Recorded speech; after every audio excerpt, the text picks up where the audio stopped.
Makhosi on dial. Into efikileke njengangikade ngishiqala ukuthi ngizophahledloza ngibuza ukuthi yiphi into esingayenza.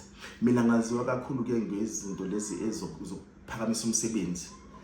Zokuphakamisa umsebenzi noma amabhizinisi esibeke kanjani izinjubo zakhona.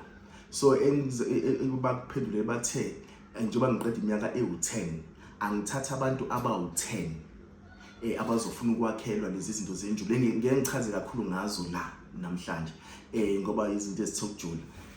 Lezi zinto lezi ziyabiza number 1 kodwa ngithe uma ngikhuluma nedlozi ngase ngithi hayi ake sibasiza abantu. So ke ngizothatha abantu abawu10 abazofuna abathi bona akungeni umuntu emakhosini abo ibhizinisi labo lithule kumnyama. Ngizobenzela izinto zokubakhuphula noma zokuphakamisa lapha ebhizinisini lakhe umuntu, kodwa umuntu uzokhipha imali yokukhanyisa. Uyokhokha mhlazane sebonto zakhe sezikhanya noma sibhizinisi lakhe selikhuphukile selilento akade ifisa, yabona. So ngizothatha nje abantu abawu10 kuphela. So ngizoba first come first serve basis. Umfushosho wafika uzothathwa qala, ufike egcineni asazi.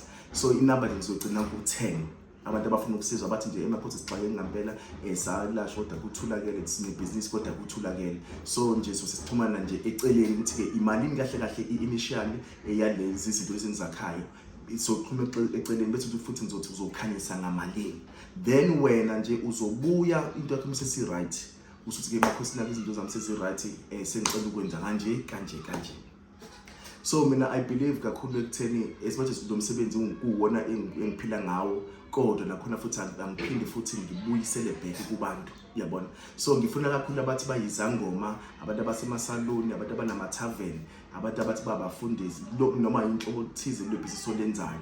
Anginankinga uzongwathapha nje inyamba ngizobe ngiyibhalele lapha phansi, ungathapha ukuthi ubani wakasibani bani na ufisa ukuthi ungasizakala.